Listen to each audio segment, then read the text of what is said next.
Right here, Bear. How you going, bro? Howdy. Congratulations on your win, mate. How are you feeling right now?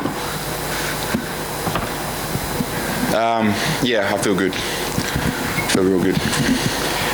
You caught Elisha with some big shots in there early, and it looked like you were going to get it done then. Are you quite surprised he hung in there for as long as he did? I said 45 seconds. I don't know how long that was, but it was probably a bit longer. Yeah, look, he's tough. I'm glad he's all right. It was nothing personal. And I'm glad that he has a contract as well, because I think we both deserve it. Speaking of him being all right, he was down for a while. When he didn't kind of bounce up when the standard kind of time from a KO, what was going through your head? I mean, he clipped me, and I don't like getting touched. So that was a wake-up call for me. And yeah, I'm not here to get embarrassed in front of millions of people. I'm not here to get embarrassed in front of my country and all the people supporting me around the world. So I put way too much into this. If I fought for a belt tonight, I would win. And your coach from Rikers Gym was your cut man in your corner. Yeah, Richie Elliott. You gave him a big hug there at the end. Mate. What does it feel to have him there for you in your UFC debut? Yeah, special. Fuck you, Paddy. Nah, look, mate. Fuck, Richie saved me. You know, I put a gun to my head 4 years ago. I wouldn't be here if it wasn't for him. In Elisha's walkout video, he told a similar story. Do you kind of feel a kinship with going through the same thing as he did in that? Yeah, look, I didn't hear his story, but a lot of men struggle out there, and I'm one of them, you know, so yeah, I fight for more than myself. There's a lot of people looking up to me, so yeah. You've slept in cars, gyms, you've left your family. Does it feel like it's all paid off now?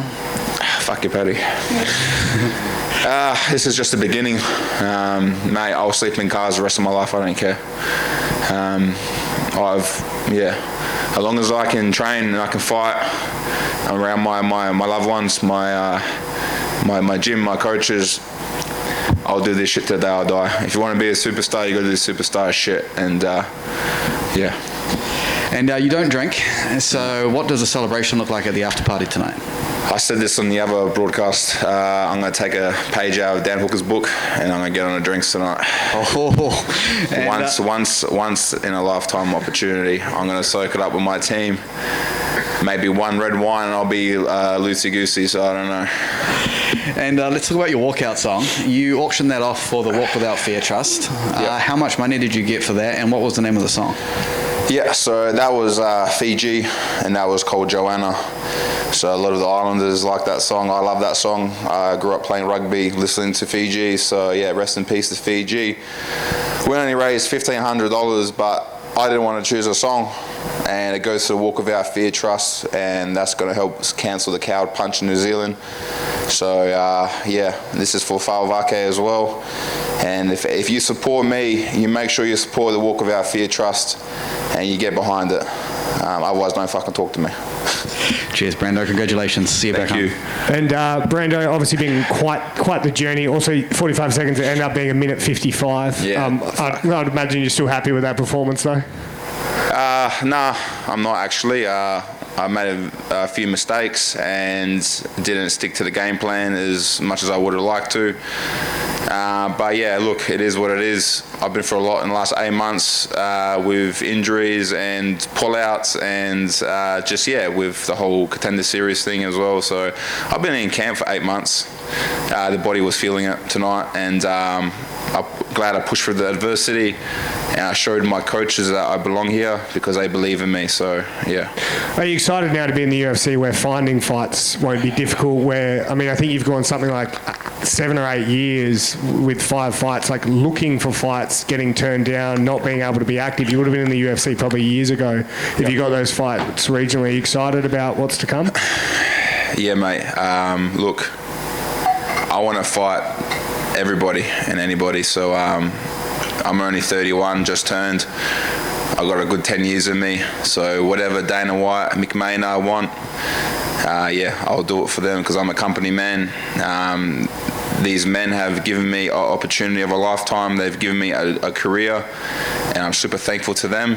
And if it wasn't for the UFC brand itself, I probably wouldn't be here, because I've been following this my whole life. This is something I wanted to do. Mixed martial arts saved my life. It gave me a direction, and I can see how much it helps men and women as well, but especially men. There's a lot of men that are lost out there that join gangs. I could have been one of them, but I decided to turn my life around. And And training in New Zealand, we're obviously very proud of Adelaide and where you're from. First Adelaide-born fighter in the UFC. How does it feel to put Adelaide on your back and represent them? Yeah, look, I love Adelaide, and I hope there's a few kids out there that can be inspired, just as I was. Stipe Miocic fought Mark Hunt in Adelaide, and I saw Tai Tuivasa and Tyson Pedro fight, and I wasn't even training then. I was in the crowd, and I was like, fuck, if these cunts can do it, why can't I? And I still waited like a solid year, and then I started training. So, I bump into Tuivasa around the place, and it's just cool to be around all the people I looked up to growing up, and there's a lot of great Aussie fighters, man, and even the tougher bros, like when I started fighting, I was looking to fight them in kickboxing, and then we became friends and we trained together, and it's just, I love it. Like, what a life. And mate, you've talked about obviously years prior feeling like you let your family down with court and all that sort of stuff. Do you think in this moment, this sort of peak of life right now, that you've made your family proud? My family's very proud of me. I didn't have to win tonight. I could have gone back home. They've been proud. So the fact I'm alive and they're proud, you know what I mean? Like I said before, I put a gun to my head 4 years ago, and my coach Richie saved me, Eugene, everyone. Everyone who believed in me, gave me hope, gave me a second chance at life. And that's why I've got a lot of faith in God and my team. Congratulations, mate. Thank you. Brando, just here. Congratulations, a huge victory. This was meant to be on the contenders. It got kind of upgraded to being in the UFC. Was this just a one and done deal, or do you have multiple fights on the same deal? First of all, I'd like to apologise to you for not replying to your messages. It's been a chaotic few months. Please. And I've got thousands of messages, you as well. I've got thousands of messages from people I have not opened. If you don't have my WhatsApp, I'm not going to reply to you. So that's no issue. Everyone out there, I'm going to get back to you the messages in the next month, because it's going to take me a while. I'm just happy to talk to you now. Look, mate, I forgot your question, but you're a good lad. So was it a one-fight deal, or is it a multi-fight deal? Multi-fight deal, bro, as it should be, because I belong in the UFC and I belong in the top 10, and one day I'll be fighting for a title. At the weigh-ins, there was no handshake. You were a very kind of intense guy leading up to the fight. Yeah. But afterwards, you were incredibly respectful, and you're incredibly respectful now. Is that kind of mindset a little bit more intense, something you need to get it to the fight? I don't need nothing. I've always said to myself, I'll wake up at 4 o'clock in the morning and fight anybody in the world. And guess what happened? I made my debut in Perth, and I had to get up at 3:30 in the morning and fight somebody in the world. So, look, when I fight, there's no hard feelings. But, mate, I've been to hell and back, and I'm not shaking my opponent's hand until after the fight. I'm not touching gloves, because it's either me or him, and I choose me every day of the week. And I've suffered way too much. And look, there's all respect. This is mixed martial arts. We are gentlemen. I'm not a thug. And like the first thing bro, my foot's broken. First thing I did after my fought was make sure my opponent was all right. So I hope he's okay. He's a good dude, and I wish him all the best. Was that broken in the fight or leading in? Both. I suppose that maybe answers this next one, but do you know an idea when you'd like to get back in there, or now it's up to... I had a few call-outs, October, November, December, but we'll probably go for November, December now. I want to enjoy this victory and let the body heal for a little bit, and make sure everything's all good.